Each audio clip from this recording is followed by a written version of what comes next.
တိုက်ဘူးဆိုတာတဲ့ဒီအစီအစဉ်ကြီးကိုချက်ကနေနားမလည်နိုင်ဘူးဆိုတော့ဒီအခြေအနေကြီးကိုမြင်ရတာအဆင်မပြေဘူးတခုတော့ပြန်စဉ်းစားစေချင်တယ်နော် Hello everyone ကဲဒီနေ့ကကျွန်တော်အရှိမလူကြီးမင်းတို့မြင်ခဲ့တဲ့ဗီဒီယိုတိုလေးတွေကိုကျွန်တော်ဒီနေ့ reaction လုပ်သွားမှာဟုတ်ပါတယ်ကျွန်တော်ဗီဒီယိုလေးကိုနည်းနည်းဆင်ချီပြီးမှ reaction လုပ်သွားမှာဟုတ်ပါတယ် Let's go ကျွန်တော်လည်းအတူလက်ကြည့်အောင်ချက်ကေတော့ဒိုင်းနေအားလုံးကလည်းဒီကလေး၃ယောက်ပုံမှာအမှတ်တည်လေအများကြီးပြီးခဲ့တယ်သူတို့ဘာဆိုနားရဲရောက်ပြီးတော့ဆွဲဆောင်မှုရှိတဲ့ကလေး၃ယောက်ကတစ်ယောက်ကြံပြီးတော့တစ်ယောက်ထွက်ရမယ်ဆိုတဲ့အခါကျတော့ချက်ငယ်အနေနဲ့နှစ်ယောက်ထွက်ပြီးတော့တစ်ယောက်ပဲနေခဲ့ရမယ်နော်ဟုတ်တယ်နော်ဟုတ်ကဲ့ချက်ငယ်ဆိုတဲ့အခါကျတော့ချက်ငယ်အနေနဲ့ကတော့မကြိုက်ဘူးမကြိုက်ဘူးဆိုတာတဲ့ဒီအစီအစဉ်ကြီးကိုချက်ငယ်နားမလည်နိုင်ဘူးချက်ငယ်တို့ပေးထားတဲ့အမှတ်တရားလည်းတော်တော်ကောင်းပါတယ်ကလေးတွေအကုန်လုံးတော်ကြတဲ့အတွက်ကြောင့်မလိုက်တဲ့တချမ်းလေးတွေရှိပေမဲ့လည်းသူတို့စိုးသွားနိုင်တယ်ကွာဒါပေမဲ့ဒီလိုမျိုးကြီးတော်တဲ့ကလေးတွေကြတော့သူတို့ဖြစ်ဘုတ်တင်မှာပဲဖြစ်တာလားဒါမှမဟုတ်ဒီမြန်မာစတားနဲ့ပဲသက်ဆိုင်သလားအဲ့ဒါကိုချက်သိချင်တယ်ပြန်ပြီးတော့ကလေးတွေကိုပြန်ပြီးတော့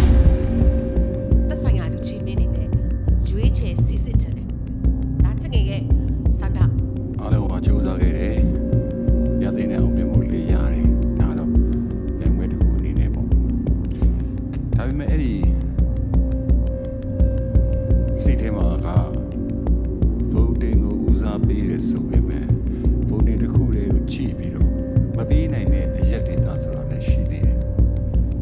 မပေးနိုင်တဲ့လူချွတ်လူပဲကြိုက်ပြီးတော့မပေးနိုင်တဲ့လူလည်းရှိတယ်အများကြီးပေါ့နေမျိုးဆိုအဲ့ကကြတော့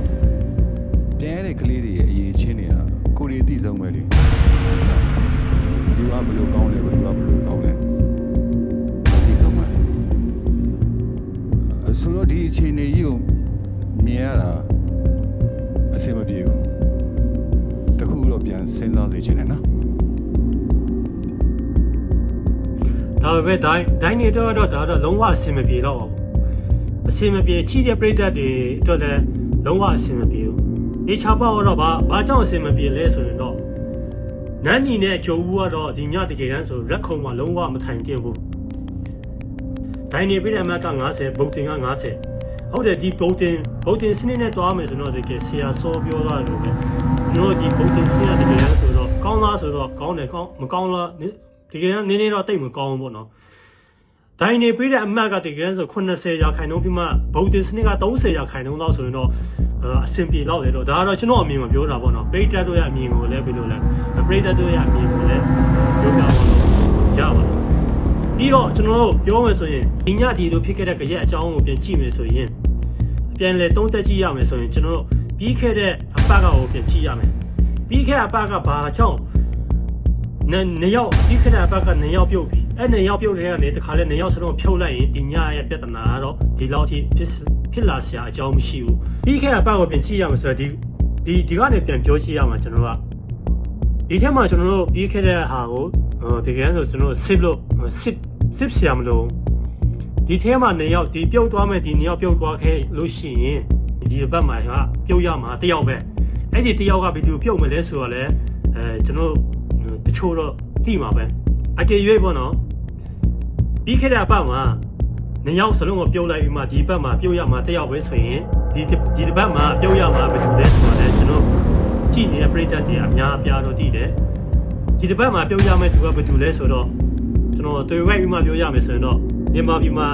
ရက်ထားနေတဲ့ Vampire ရဲ့ တချင်းလို့ပေါ့နော်အဲ့ရဲ့တချင်းဒီလောက်ဆိုသဘောပေါက်တော့ပါပြီပြောချင်တာဒီလိုပေါ့အဲ့ဒါပါပဲနော်ဒီတော့ Vampire ရဲ့တချင်းပေါ့နော်ဒီလောက်ဆိုမြန်မာပြည်မှာရက်ထားနေတဲ့အခုဆိုတော့ရက်ထားနေတဲ့ဟာလို့ဆိုတော့ကျွန်တော်မြန်မာပြည်သူပြည်သားတွေအကုန်လုံးသိမယ်လို့ထင်ပါတယ်ကဲဆက်သွားရအောင်ကျွန်တော်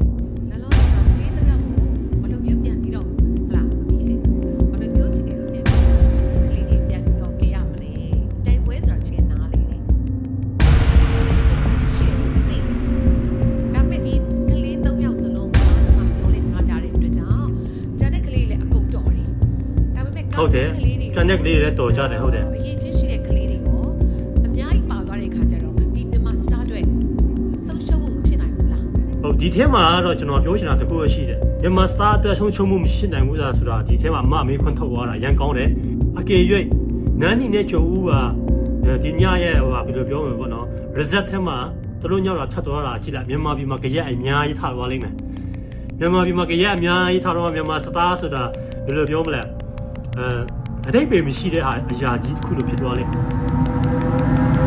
ယ်ဒီပုံတင်စနစ်ကျွန်တော်ဒီပုံတင်စနစ်ကြီးကိုဖြစ်နိုင်ရပါတော့ကျွန်တော်အမြင်ပေါ့ကျွန်တော်အမြင်ပါတကယ်ဖြစ်နိုင်ရင်အဲ့ဒီပုံတင်ပေးတာကို software တစ်ခုတည်ထွင်တာဖြစ်အကေရဲ့ဥပမာကျွန်တော်အနေနဲ့ပုံတင်ပေးလိုက်ပြီဆိုရင်ပုံတင်ဝင်ခွဲလောက်ပို့သွားတာကျွန်တော်တို့တကယ်ကျွန်တော်ပဲမသိတာတော့မသိတော့လူများတွေသိတာတော့မသိတာတော့ကျွန်တော်တော့မသိဘူးကျွန်တော်လည်းဘုတ်တော့ဘုတ်တယ်ဒါပေမဲ့ဝင်သွားလားမဝင်သွားလားတစ်ခါတလေကြာရင်လည်းမသိဘူးပေါ့နော်လိမ့်ထဲမှာတော့ကျွန်တော်တော့ဝင်သွားတယ်လိမ့်ထဲမှာကျွန်တော်လည်းဝင်မှဘုတ်တယ်ဟုတ်ပါတယ်အဲ့ဒီတော့ကျွန်တော်ဖြစ်ချင်တာပေါ့နော်ကျွန်တော်ဖြစ်ချင်တာကျွန်တော်အမြင်ကျွန်တော်ဖြစ်ချင်တာကိုပြောတာပေါ့နော်ကျွန်တော်အမြင်ပေါ့နော်အဲ့ဒီ voting link ကိုဖြစ်နိုင်ရင်တော့အဲ့ဒီဘယ်လိုပြောလဲ live လွှင့်ထားတာဖြစ်ဖြစ်အဲ့ဒီ app တစ်ခုထဲမှာဝင်ပြီးမှချိလိုက်ရဖြစ်အကေတဲ့အောက်ကဘုတ်လိုက်ပြီဆိုဘလောက်ရောက်သွားပြီဆိုတာရအဲ့ဒါတွေမြင်ရရင်အရန်ကောင်းတာပေါ့နော်ဒီခဏကျွန်တော်ပြောသွားသလိုပဲဒီ voting စနစ်က90တိုင်းနေပြီးတဲ့အမှတ်က90ဆိုတာဒီဘယ်လိုပြောမလဲတိတ်တော့အခုနောက်ပိုင်းကတော့ level အရင်မြင့်လာပြီအခုနောက်ပိုင်းဆိုရင် final အခုတော့ final နောက်တစ်ပတ်မှာဆိုရင်တော့ final အဲမှာနောက်တစ်ပတ်ဆိုရင်တော့ final တက်ဖို့၄ရောက်ပဲရွေးတော့မှာပေါ့နော်ယခုလာမယ့်ပတ်ကိုဒီလိုတွားမယ်ဆိုရင်ကျွန်တော်အမြင်ပေါ့နော်ဗုဒ္ဓစနစ်က30ရာခိုင်နှုန်းဒိုင်နေပြီးတဲ့မက်က80ရာခိုင်နှုန်းနဲ့ဒိုင်နေများများကိုဆုံးဖြတ်မှကျွန်တော်ဒီ winner ကိုပြီးထိုက်တဲ့သူကိုဒိုင်တွေလဲပေါ့နော်ကောင်းလေးပြိုင်ပွဲဖြစ်တဲ့အတွက်ဒီတယောက်ကိုကြိုက်တယ်ဆိုမှဒီတယောက်ကိုပေးလိုက်တယ်မဟုတ်ဘဲနဲ့ဒိုင်တွေလဲဘယ်သူကဘယ်မှာမာဝါလဲကောင်းလေးအမှတ်ထောက်ပြပြီးမှဒီ winner ကိုပေးထိုက်တဲ့သူကိုပေးရင်အကောင်းဆုံးပဲလို့ကျွန်တော်ရဲ့အမြင်ကိုပြောပြတာပါဒါပရိသတ်တွေရဲ့အမြင်အခုကြည့်နေတဲ့မြန်မာစတာကိုအားပေးတဲ့သူတွေလည်းအမြင်တွေလည်းရေးသွားပေးလို့ရပါတယ် comment ထဲမှာရုပ်ရှင်တာတစ်ခုတော့ရှိတယ်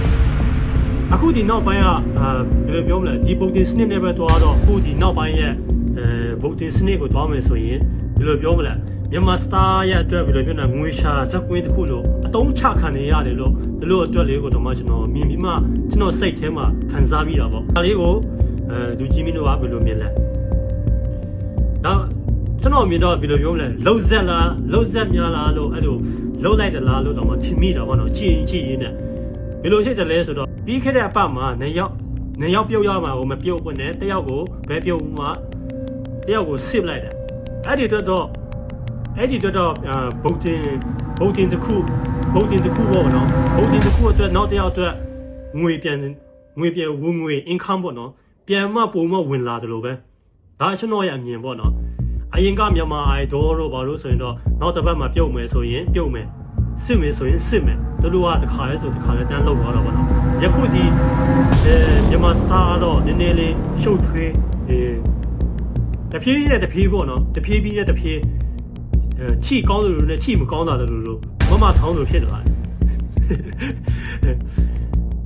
အဲ့ဒီတစ်ပတ်လေပေါ့နော်အကေရွေးနောက်ဘက်က9ရောက်ပဲပြန်နေထားပါဆိုအဲ့ဒီတော့ဘယ်လိုပြောမလဲနောက်တစ်ပတ်ဆိုရင်ဗုဒ္ဓင်9ရောက်စာပဲကျွန်တော်တို့ပေးရတော့မယ်ဗုဒ္ဓင်9ရောက်ပဲပေးရတော့မယ်အခုကဒီတစ်ပတ်ဆိုရင်9ရောက်ကျွန်တော်တို့9ရောက်တမဗုဒ္ဓင်ပြန်ပေးရတော့မယ်အဲ့ဆိုရင်တော့ဗုဒ္ဓင်ကတို့ဒီမှာ income ကတော့များကြီးပြန်လာရေပေါ့ဒါကျွန်တော်အမြင်အဲ့ပေးတဲ့သူတွေလည်းကိုယ့်ရဲ့ပရိသတ်ကိုကိုယ့်ရဲ့ဘယ်လိုပြောလဲကိုယ့်ရဲ့ friend ကိုပေးကြတာဟုတ်ပါတယ်ဒါပေမဲ့ဒီကျွန်တော်တို့တွေပဲမြန်မာစတာကိုငွေရှာပေးတယ်လို့ဖြစ်နေငွေကြီးကိုကျွန်တော်တို့လည်းငွေတွေဒီလိုထိုးပေးလိုက်ခါတယ်ကြာရင်ကျွန်တော်ရဲ့စိတ်ကူးစုံမြင်တာပေါ့နော်ဒါပေမဲ့မပေးဘူးလားဆိုလည်းပြီးတော့ပေးချင်တာပေါ့နော်ကိုယ့်ရဲ့ friend တွေကရှိတယ်အဲ့လိုပေါ့နော်ဒီညတကယ်စိတ်တော့မကောင်းလုံးဝမထင်ထားပေါ့နော်အကုန်လုံး opposite တွေဖြစ်တယ်စစ်မဲ့လူတွေကမစစ်ပဲနဲ့မစစ်မဲ့လူတွေကိုစစ်အဲ့လိုလက်စုံသွားမဲ့လူကမသွားမနဲ့လက်စုံမသွားမဲ့လူတွေကသွားအဲ့လိုဖြစ်သွားတာပေါ့နော် ကျွန်တော်အမြင်မှာပထမဆုံးနန်းနီနဲ့ JK Sophia ထွက်လာတယ်အဲ့ဒီ JK Sophia နဲ့နန်းနီဆိုတာဆိုရင်ကျွန်တော်အမြင်က JK Sophia က red ခုံမှာထိုင်ရမယ်နန်းနီက zip ခုံမှာထိုင်ရမယ်အဲ့လိုမျိုးကျိုးဦးနဲ့ဝီဖီနေလိုက်လို့ပဲကျွန်တော်ကကျိုးဦးက zip စုံမှာသွားရပြီလို့တော့အဲ့လိုတွေးခဲ့တယ်ဒါပေမဲ့အကုန်လုံးကဒီညဟာအကုန်လုံးပြောင်းပြန် opposite တွေပဲဖြစ်တယ်ဒါကတော့မြန်မာစတာအတွက်ဘယ်လိုပြောမလဲတို့လို့မြန်မာစတာဒီကိုင်တဲ့လူကပဲတမင်တကာလှုပ်လိုက်သလားဒီလိုလှုပ်လိုက်ရင်ဒိုင်တွေကမခံစားနိုင်ပဲနဲ့ပရိသတ်တွေကပြန်မခံစားနိုင်ပဲနဲ့ပြန်ပြီးမှစစ်မယ်စစ်ပြီးနောက်တစ်ခါကျရင်အကယ်၍လူနည်းနည်းပဲပုံရင်တော့ပဲဆန်ဘယ်ပြောလဲ income တဲ့နေပဲဝင်လာပဲများများဘုတ်ပဲများနေပြော9ယောက်ဘုတ်ရင်တော့9ယောက်စာများဘုတ်ရမယ်အဲ့လိုများစဉ်းစားလိုက်လို့များလှုပ်လိုက်သလားလို့ပေါ့နော်ဒါကလည်းကျွန်တော်တွေးပေါ့နော်ဒါကတော့စီးပွားရေးအမြင်ကိုတွေးရဆိုတော့ကျွန်တော်ရဲ့အမြင်ကအဲ့လိုတွေးမိတာပေါ့စီးပွားရေးအမြင်ကိုတွေးလိုက်မယ်ဆိုရင်ကတော့ကျွန်တော်ရဲ့အမြင်ကအဲ့လိုတွေးမိပါတယ်လို့ခုကြည့်ရှုနေတွေ့လဲ comment မှာအမြင်ကိုရေးချသွားနိုင်ပါတယ်လို့နောက်ဆုံးမှာတော့ကျွန်တော်ကပြောချင်တာတော့ကဲနောက်ဆုံးကတော့ကျွန်တော်ပြောချင်တာတော့ဒီဗိုလ်တင်စနစ်အခုလာမဲ့ဒီအပတ်မှာဆိုရင်ဗိုလ်တင်စနစ်ကိုဖိနိုင်ရင်30ရာခိုင်နှုန်းဒိုင်နေပြီးတဲ့အမှတ်က80ရာခိုင်နှုန်းအဲ့လိုမှဖြစ်ရင်ပိုကောင်းမယ်လို့ထင်တယ်။ဘာဖြစ်လို့ဆိုရင်တော့ဒိုင်နေလာထိုင်နေတာကဒိုင်နေအမှတ်ပေးတာဘယ်သူကဘယ်လောက်ပိုတော်လဲဘယ်သူကဘယ်ညာပိုတော်လဲဘယ်သူကအားနေလဲဆိုတာဒိုင်နေကအကုန်လုံးပူမှအတိအဆုံးဗုဒ္ဓစနစ်နဲ့ပဲသွားမယ်ဆိုတော့အကယ်၍မကောင်းလဲငွေရှိတဲ့သူတွေကတော့ဘယ်လိုပြောမလဲများပုတ်ပြီးမှငွေမတတ်နိုင်တဲ့လူတွေကမပုတ်ဘူးဆိုရင်တော့တကယ်အရေးချင်းရှိတဲ့လူတွေကခြံခဲ့မှာအကုန်လုံးကအရေးချင်းရှိတယ်လို့